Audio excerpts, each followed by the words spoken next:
Tushirikishane tone la upendo. Ndugu wapendwa, karibuni tusikize neno la Mungu na tafakari ya Jumapili ya sita ya Pasaka ya mwaka A wa Kanisa. Masomo yetu ya leo yanatufakarisha namna ambavyo Yesu hajatuacha yatima, namna ya kumpenda Yesu na matokeo ya kumpenda Yesu. Hivyo leo tuombe neema ya kumpenda Yesu na kumpokea Roho Mtakatifu.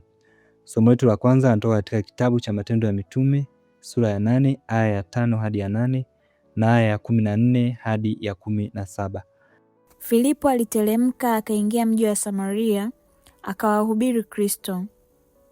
Na makutano kwa nia moja wakasikiliza maneno yale yaliyosemwa na Filipo, walipoyasikia na kuziona ishara alizokuwa akizifanya. Kwa maana pepo wachafu wakawatoka wengi waliopagawa nao, wakilia kwa sauti kuu, na watu wengi waliopooza na viwete wakaponywa. Ikawa furaha kubwa katika mji ule. Na mitume waliokuwako Yerusalemu waliposikia ya kwamba Samaria imelikubali neno la Mungu, wakawapelekea Petro na Yohane, ambao waliposhuka wakawaombea wampokee Roho Mtakatifu, kwa maana bado hajawashukia hata mmoja wao, ila wamebatizwa tu kwa jina lake Bwana Yesu. Ndipo wakaweka mikono yao juu yao, nao wakampokea Roho Mtakatifu. Neno la Bwana. Tumshukuru Mungu. Na somo letu la pili, waraka wa Mtume Petro kwa watu wote, sura ya 3 aya ya 15 hadi ya 18. Ndugu zangu, mwe tayari siku zote kumjibu kila mtu awaulizaye habari za tumaini lililo ndani yenu, lakini kwa upole na kwa hofu. Nanyi mwe na dhamiri njema, ili katika neno lile mnalosingiziwa watahayarishwe wale wautukanao mwenendo wenu mwema katika Kristo. Maana ni afadhali kuteswa kwa kutenda mema, ikiwa ndio mapenzi ya Mungu, kuliko kwa kutenda mabaya. Kwa maana Kristo naye aliteswa mara moja kwa ajili ya dhambi, mwenye haki kwa ajili yao wasio haki, ili atulete kwa Mungu. Mwili wake akauawa, bali roho yake akahuishwa. Neno la Bwana. Tumshukuru Mungu. Na somo letu la Injili linatoka katika Injili ya Yohane. Tusikilize somo la Injili. Bwana awe nanyi na awe rohoni mwako. Somo katika Injili takatifu ilivyoandikwa na Yohane. Utukufu kwako Bwana. Yohane sura ya 14 aya ya 15 hadi ya 21. Yesu aliwaambia wafuasi wake, mkinipenda mtazishika amri zangu. Nami nitamwomba Baba, naye atawapa msaidizi mwingine, ili akae nanyi hata milele. Ndiye Roho wa kweli, ambaye ulimwengu hauwezi kumpokea, kwa kuwa haumwoni wala haumtambui. Bali ninyi mnamtambua, maana anakaa kwenu, naye atakuwa ndani yenu. Sitawaacha ninyi yatima, naja kwenu. Bado kitambo kidogo, na ulimwengu haunioni tena, bali ninyi mnaniona. Na kwa sababu mimi ni hai, ninyi nanyi mtakuwa hai. Siku ile ninyi mtatambua ya kuwa mimi ni ndani ya Baba yangu, nanyi ndani yangu, nami ndani yenu. Yeye aliye na amri zangu na kuzishika, yeye ndiye anipendaye, naye anipendaye atapendwa na Baba yangu, nami nitampenda na kujidhihirisha kwake. Neno la Bwana. Sifa kwako Kristo. Ndugu wapendwa, somo la kwanza kutoka kitabu cha Matendo ya Mitume linaelezea namna utume wa mitume ulivyozaa matunda huku Samaria. Filipo alienda kuhubiri habari njema Samaria. Watu wengi walimsikiliza na wakakubali kubatizwa.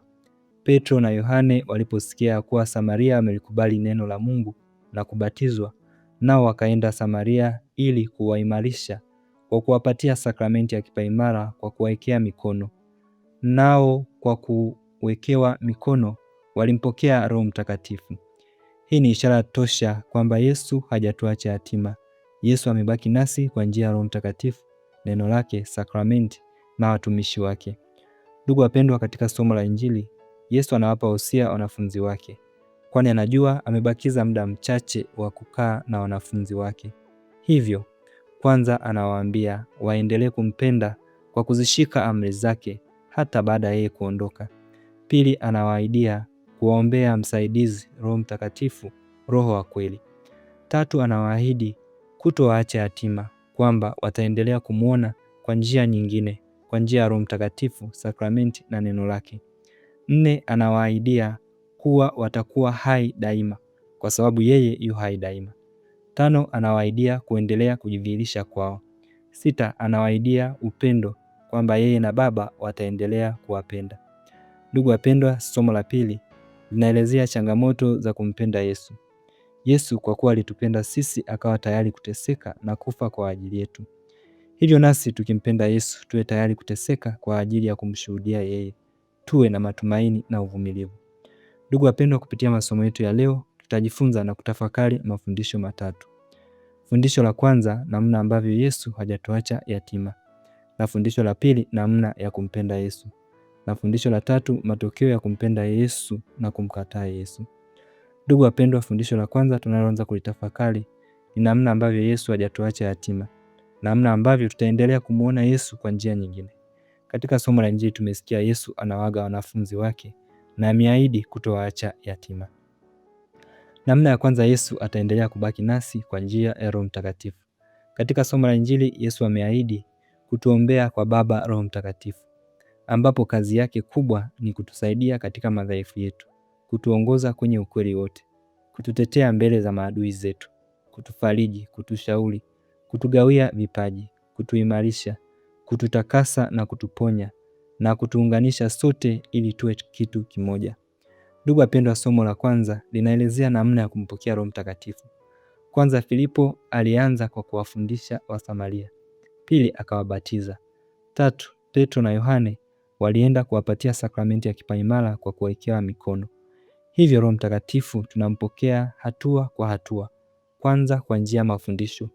Mtu hupata uelewa na kuamini juu ya uwepo na kazi za Roho Mtakatifu. Pili, kwa njia ya sakramenti ya ubatizo. Mbatizo anampokea Roho Mtakatifu. 3, kwa njia ya sakramenti ya kipaimara, muimarishwa humpokea Roho Mtakatifu. 4, kwa njia ya daraja takatifu, muhusika humpokea Roho Mtakatifu.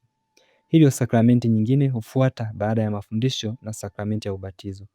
Hivyo mtu ambaye hataki kupokea masakramenti ni ngumu kumpokea Roho Mtakatifu. Na mtu ambaye hajampokea Roho Mtakatifu, mtu huyo ni yatima wa kiroho. Ndugu wapendwa, namna ya pili ambayo tutaendelea kumwona Yesu ni kwa njia ya utume wa watumishi wake. Katika somo la kwanza, kwa njia ya utume wa Filipo, Petro na Yohane, Wasamaria waliendelea kumwona Yesu. Ndio maana walikubali kubatizwa na kupewa sakramenti ya kipaimara kwa kuwekewa mikono. Hivyo Wasamaria kwa kuwa walimpokea Yesu na Roho Mtakatifu hawakubaki yatima. Hata kama watumishi wa Mungu ni wadhambi, lakini kazi wanayoifanya ni takatifu. Hivyo kwa kupitia kazi hizo Yesu hubaki nasi. Ndio maana kule Samaria Filipo alifundisha, alibatiza, alitoa pepo, aliponya. Kazi hizi ni takatifu na zinamdhihirisha Kristo. Ndugu wapendwa, namna ya tatu ambayo tutaendelea kumwona Yesu ni kwa njia ya neno lake. Yesu amebaki nasi kwa njia ya neno lake ambalo daima linatuongoza, linatuimarisha na kutupatia faraja. Hivyo kutokulisoma neno la Mungu na kulikataa, huko ni kubaki yatima kiroho. Ndugu wapendwa, namna ya 4 ya kuendelea kumwona Yesu ni sakramenti. Yesu kabaki nasi kwa njia ya sakramenti zote, na Roho Mtakatifu ndiye mtendaji katika sakramenti zote. Hivyo kwa mtu anayekataa sakramenti, huyo ni yatima. Mtu ambaye hataki kubatizwa, huyo ni yatima. Kwa Mkristo ambaye hataki kubariki ndoa, huyo ni yatima wa kiroho. Kwa Mkristo ambaye haungami na kupokea sakramenti ya Ekaristi, huyo ni yatima wa kiroho. Hivyo Yesu hajatuacha yatima. Ndio maana aliwaambia wanafunzi wake, bado kitambo kidogo ulimwengu haunioni tena, bali ninyi mnaniona. Yesu alimaanisha wataendelea kumwona kwa njia ya Roho Mtakatifu, neno lake na sakramenti zake. Hivyo ndugu wapendwa, Yesu hajatuacha yatima, nasi tusiwaache wengine yatima. Kuto kuwafundisha wengine neno la Mungu, huko ni kuwaacha yatima. Kuto kuwafariji wanaohitaji faraja, huko ni kuwaacha yatima kiroho. Kutowapa matumaini watu wanaohitaji matumaini, huko ni kuwaacha yatima kiroho. Kutowaombea wengine, huko ni kuwaacha yatima. Kutowasaidia wengine, huko ni kuwaacha yatima. Kupotezea shida za wengine, huko ni kuwaacha yatima. Kutowashauri wengine, huko ni kuwaacha yatima.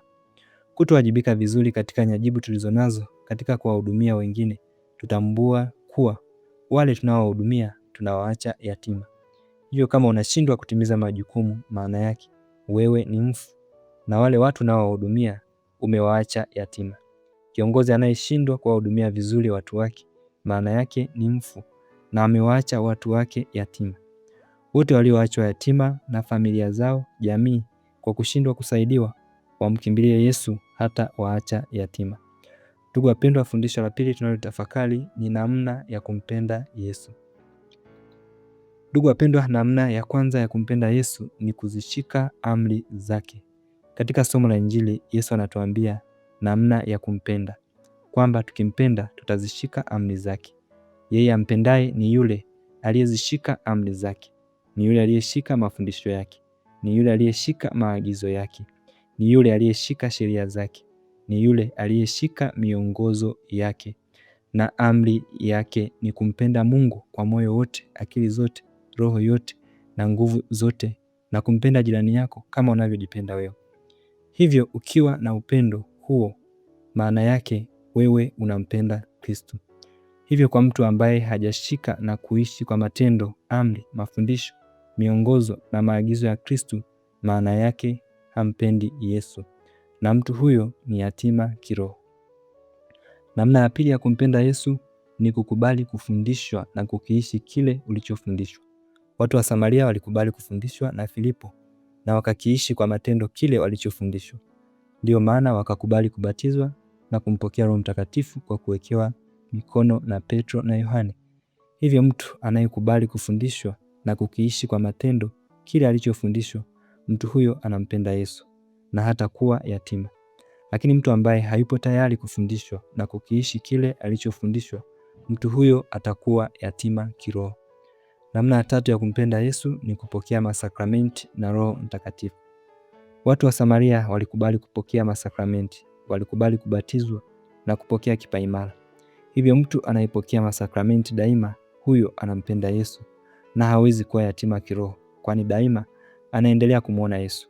Lakini mtu ambaye hapokei masakramenti, maana yake huyo hampendi Yesu na ataendelea kuwa yatima kiroho. Namna ya nne ya kumpenda Kristo ni kukubali kuteseka kwa ajili ya kumshuhudia Kristo.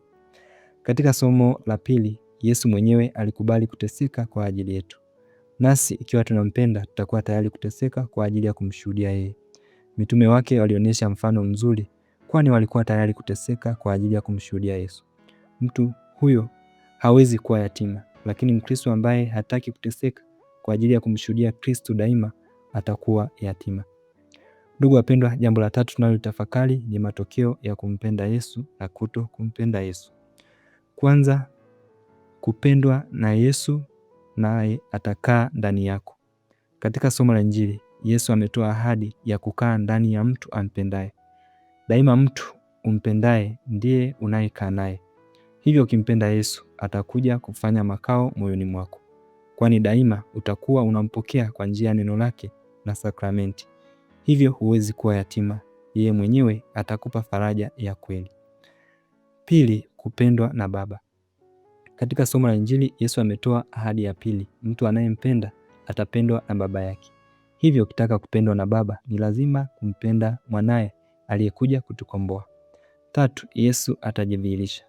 Yesu ameahidi kujidhihirisha kwa mtu atakayeshika miongozo yake, maagizo yake na amri zake. Yesu atajidhihirisha kwa mtu ampendaye. Katika sakramenti ya Ekaristi Takatifu, Yesu ataendelea kujidhihirisha kwa mtu huyo. Hivyo mtu huyo hatabaki yatima kamwe. 4, matumaini. Mtu anayempenda Yesu na kuzishika amri zake daima atakuwa na matumaini.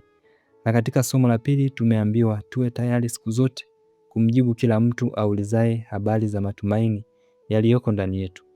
Matumaini yanakufanya mtu usiwe yatima. Mtu ambaye hana matumaini, huyo ni yatima kiroho. 5, kuwajibu wengine kwa upole na hofu. Ndugu wapendwa, katika somo la pili tunaambiwa tuwe tayari kuwajibu wengine kwa upole na hofu. Mtu anayempenda Yesu daima majibu yake kwa wengine ni ya upole.